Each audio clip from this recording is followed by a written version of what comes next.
Hello, I'm Kim Bailey. Just like you, I love arranging flowers. I love making a work of art from the natural materials that surround me. And I love to share my experience with others who are taking the big step to enter their first competition. For more than 10 years, I've been pursuing my passion for floral art at the competition level, from local flower shows to world championships. But I still remember my very first competition. I still remember how nervous I was walking into that competition room for the first time. I still remember thinking how much better than mine all those other designs looked, and I definitely remember the mistakes I made and the lessons I learned, both from that very first experience in a floral art competition and in the years in competitions since then. Today, I want to help you get your design staged in your first floral art competition. When I first started competing, the only information I could find was the show schedule and the rule book for judging. And at that time I didn't even know that there was more than one set of rules for judging. In this video, using examples of my own competition work, I'm going to walk you through the 4 easy steps you need to take before you hear what the judges say about your design in your first floral art competition. I've produced the video in 4 separate sections.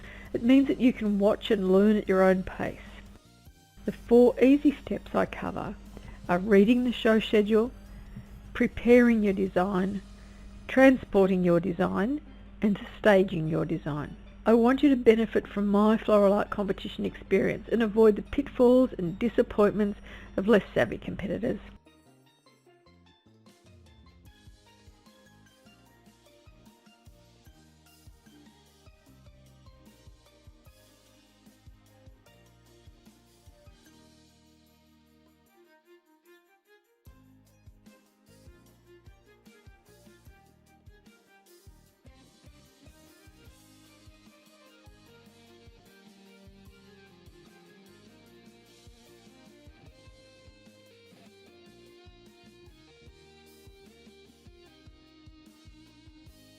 Now it's time to get started with step 1, reading the schedule. In this step, we'll be covering 6 essential tasks.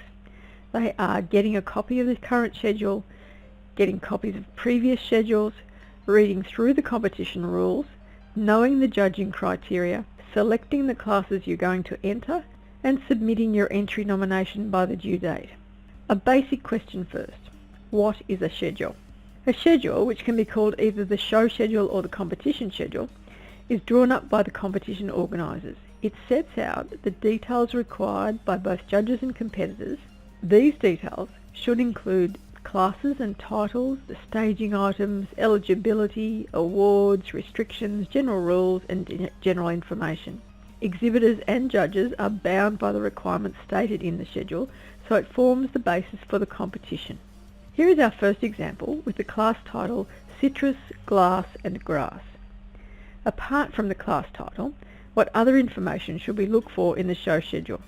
Well, this show schedule tells us that this design must be exhibited by one person only, and that's fairly standard for most bench-based designs. For larger designs, usually the floor-based ones, there can be an opportunity for more than one person to work on the design. Judging will be in accordance with a particular set of rules, and I'll expand on this a little bit later. Artificial flowers and foliage are not permitted. You'll find that the only time artificial flowers and foliage are allowed in a competition is when there is a special class solely for them. Any embellishment except where otherwise stated. An embellishment is something that forms part of your design but is not plant material. No plant or plant material subject to noxious weeds declaration. Now this can also be referred to as a prohibited list or a banned list. The list will be different for every competition. It sets out which plant material may not be used for any floral art design in this competition. It's based on the categorisation of certain plants as weeds for a particular geographical area. Exhibits may be brought in ready for staging between 10:30 p.m. Tuesday and 8 a.m. Wednesday. This means that you could actually prepare your complete design in the comfort of your usual work area and transport it to the competition venue, ready simply to place in the competition area. Sounds pretty good. Well, maybe. In this particular competition, the venue is located almost 2 hours drive from my home. I'm never confident that I can safely transport a completed design, so I opt for bringing the components and putting the design together when I'm at the venue. All exhibits must remain on display for 2 days. Although your design will have been judged in the first few hours of the show, the viewing public, and let's face it, they're part of the reason for the show, should have the opportunity to see all the designs for the full duration of the show. This means the whole show, not just the part of the show when you will be present. I still see and hear competitors who say, "I'm going home now. I won't be back tomorrow. Can I take my design with me now?" If the organisers allowed this, how many designs would be left for people to see? If you can't manage both the drop-off and the collection times for a particular show, choose another one that has times that work for you. If not up to standard, no prize will be awarded. This is actually one of the best conditions to see in a show schedule. It means that when you are awarded a prize, you have genuinely earned it. The judges are not just giving a prize for the best of what they see on the day, but rather they have approached the judging with recognised standards in mind, and have judged that the prize winners are up to that standard. I have often been awarded a second place when no first place has been awarded, and this is confusing for those outside the competition arena, but for those of us who compete regularly, it reminds us that the best in floral art is just that, the best executed design for the standard required by the judging rules. Bench space allowed 75 centimetres. The rule of thumb for competition work is to use about 2/3 of the space allocated. This allows for some space around your design to better emphasise the work you have put into it, as well as providing the judge with a visual frame for your design as they are judging. So you can see that there's a lot more information than just the class title, and it may well help you to decide whether to enter this particular competition or not. That's why it's important to read the complete schedule. So how do you get a copy of the show schedule? Schedules can be obtained by telephoning or emailing the organising show secretary or the organisation hosting the competition. These days they can also be available to download from organisation websites. With some organisers you can request a schedule prior to its release by putting your name on a mailing list. I do recommend that you follow up mailed schedules if you haven't received it after 7 days from making the request. I also believe it's a good idea to get copies of previous schedules. They give you some understanding of how classes with the same or similar title have been interpreted in the past, using different design styles or staging sizes. Again, this might help you in your decision to enter a particular competition. Consider your floral art skills at this point. If a class title appeared as a country garden, would you prefer to do this as a naturalistic or a landscape design? By looking at previous schedules, you could see if this has been featured before in either of these styles. Previous schedules are increasingly appearing on organisation websites along with photos of the prize winners, another good way to research and help make your decision on entering a particular class. Now you have your schedule, read through all the competition rules. There will be some you see on almost every schedule. An exhibit is made of plant material, with or without accessories, within a space specified. Plant material must predominate over all other components of the exhibit. Fresh plant material must be in water or water-retaining material, unless it remains turgid for the full duration of the show. In case you're not familiar with the term turgid, it means that these are plant materials that can remain fresh in an exhibit without a water source. They're things like orchids, succulents, mosses. As soon as you possibly can, you should get copies of the various rules used for judging at competitions you are going to enter. I'll talk more about this shortly. Sometimes the local or specific competition rules will cover whether exhibits may be done by one or more people, pre-constructed work may or may not be used, and I'll cover that in more detail shortly as well. Artificial colouring may or may not be used. Plant material need not have been grown by the exhibitor. No artificial plant material may be used. Additional drapes bases may or may not be used. If you are concerned about any of the competition rules in the schedule or any you can't find, always check with the show secretary or the contact person listed in the schedule. It's much easier to make a decision about entering a competition armed with all the relevant information. No question is a stupid question. If you have one, ask it. You are the one who is going to put in time and effort to get an exhibit to this competition. A couple of other items to check for are staging and collection times, which I covered in that first example, and the schedule should tell you what colour the staging drapes, the floor, the walls, etc. are, particularly in larger competitions. This might help you decide what colours you want to use in your design. Here's another example. This time, the class title is Anything Goes. What information does this show schedule give us for the competition, which is a completely different one to the first example? This show schedule tells us the design may be exhibited by more than one person. In this particular instance, I did do the design on my own. However, I could have had a collaborator. This can be a good call for large designs where you may need an extra pair of hands getting your design ready for judging, or for when you first enter this type of class, the larger floor designs. The two heads are better than one approach. Artificial flowers and foliage not permitted, which we covered in the first example. Any embellishments. Now, as you can see, I didn't need to use embellishments for my design. It's good to know I could have if I did need to, but my designs these days use very few embellishments. Experience has shown me that judges definitely prefer the plant material to be telling the story of the class title. No heavily perfumed plant material to be used. Unusual, you might think, for a floral competition, but there is a reason for this particular rule. The venue for this competition is a church, which is used for services during the time of the show.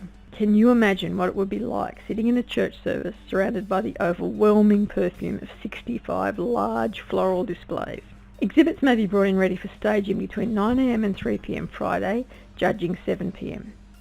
Two things to think about here. How would I transport a design that is going to be over 2 metres tall when it's complete? And when is the best time to have my design completed, given that judging is at 7 p.m? With regards to transport, there's just no safe way I could reasonably transport this particular design. Luckily, it's made up from smaller transportable components that can be assembled in about 4 hours. In answer to the second question, knowing how long I need to assemble a design at a minimum of 4 hours, and that my plant material will not deteriorate over time because of the materials I've chosen and the mechanics I'll use in the design, I want to start as early as possible on Friday morning. This also allows me a buffer of time for things that might become a challenge during the staging of the design. Exhibits will be judged from the front and the sides. This means that the design must be interesting from 3 angles, front and 2 sides. I need to ensure that each of these angles presents a different view of the design while still being true to the class title. All exhibits must remain on display for 3 days. In real terms, this meant that I had to be prepared to dismantle and remove my design late on a Monday evening. You can appreciate that the organisers wouldn't want exhibitors removing various designs from the church either during the show or when it was being used for services. Floor design base width 80 centimetres. There is no mention of height restriction here. Using the design principle of height being at least 1.5 times the base or container of your design, the top of this design could be up to 2 metres from the floor. Width-wise, my design must not be outside that 80 centimetres from the floor to the top of the design. Let me talk a little bit about judging at this point. As I said earlier, the schedule should tell you the judging rules that are to be used for this competition. You need to find copies of the various different rules that relate to the competitions you will be entering. These are generally available from the governing or judging bodies like national associations of floral art, horticultural associations and societies, national garden clubs and state garden clubs. Whilst there are many similarities, there are differences, and you don't want to risk disqualification because you assumed that the rules were the same. I am telling you this from experience. In the simplest and fastest disqualification of my floral art life, I entered a competition with a Petite arrangement, which has, as you probably know, a defined size, usually more than 10 centimetres and less than 25 centimetres. I didn't check which judging rules were to be used for this competition and found, after judging was complete, that the sizing under the particular rules used for this competition were different to the ones I had previously been judged with, resulting in my design being too tall and thus being instantly disqualified by the stewards before judging even took place. Get a copy of the judging rules and consult them, particularly if a design style is indicated in the show schedule. Miniature designs, petite designs, pedestal, on a pedestal or a pedestal design, naturalistic, those sorts of things. Alright, you've looked at the schedule, read all the rules and conditions, and now how many classes are you going to enter? 1 is sometimes quite enough to be starting with, but you are going to make an effort. Consider 2. I've found that it makes the planning process easier and lessens the nerves if I enter at least 2 designs at a competition. Just be honest about how long each design will take before you commit to too many. So how do you choose which classes to enter? The best way to start is to choose the classes where you thought of something as soon as you saw the class title. If there are not any of those, have a look at the ones where the design style is outlined and choose ones with design styles that you enjoy putting together. Failing that, have a look at the sizes and staging choice for each class, whether it's on a plinth, a pedestal, a bench, a mobile, and select the one you'd be most comfortable with. But I really feel you should go with the class title where you have a reaction. It doesn't matter if this is not about flowers. and I'll talk more about that in the planning of your design. Having decided on the classes you're going to enter, you need to advise the show organiser before the closing date for entries. This will also be noted in the schedule and can be anything from the day before the competition to almost a year in advance. For the World Flower shows, which are held every 3 years, it is 10 months before the competition actually takes place. Naturally, you should keep a record of when you sent your entry details to the competition organisers. This is becoming easier as more and more competitions are accepting entries online. You'll also need to pay and keep a record of any entry fee required before the closing date for entries. Once you've registered for the competition, please let the organisers know if any of your contact details change. Sometimes there are unavoidable changes to a competition, and I'm sure you would want to know these before you actually turn up at the competition venue. Now that we've worked through all that information, let me summarise the important points for you in step 1. Get a copy of the current and previous schedules. Read through the competition rules. When you're reading the schedule, make sure you take note of the competition conditions about prohibited plant material, drop-off and collection times, and in conjunction with that the vehicle access for unloading your materials, because you don't want to be parked miles away from the competition venue and have to drag everything on a trolley, or worse still, have to make half a dozen trips back and forth to your vehicle. You'd be tired before you even start to put your design together. Know the judging criteria and when the judging times and judges' feedback occur. I'll talk about this in more detail in a later step, but for now you should take note of when and where the judges' feedback happens so that you can plan that into your time at the show. Pre-prepared work. This refers to parts of your design that need to be prepared before the competition day because they take time or require special equipment or construction that could not be done in the competition area within the time allowed for staging of your design. Examples of this would be drying foliage into shapes, weaving large amounts of foliage, drilling, nailing, gluing, making structures. You need to remember that all competitions will expect that any pre-prepared work does not dominate your design. Once you've read through the schedule and you're keen to compete at this show, you need to select the classes you'll enter, and you need to notify the show organisers that you will be entering the classes you wish to enter and pay any entry fees. Just a quick comment here about graded competitions. Many competitions these days are open, meaning that any competitor of any level can enter any class. Some organisers still prefer to grade competitions, and these grades or levels relate to the experience or expertise of competitors and may also relate to their previous efforts in other graded competitions.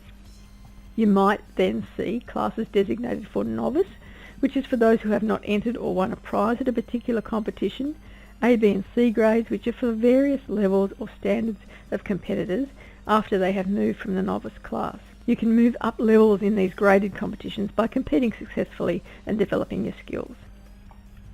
It is important to read the complete schedule so that you know all of the show conditions for this competition.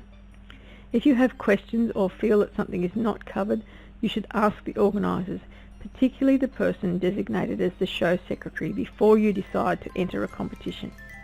Now that we've read the show schedule and decided on the classes to enter, we've advised the show organisers and paid our entry fee, we can move on to step 2, planning your design.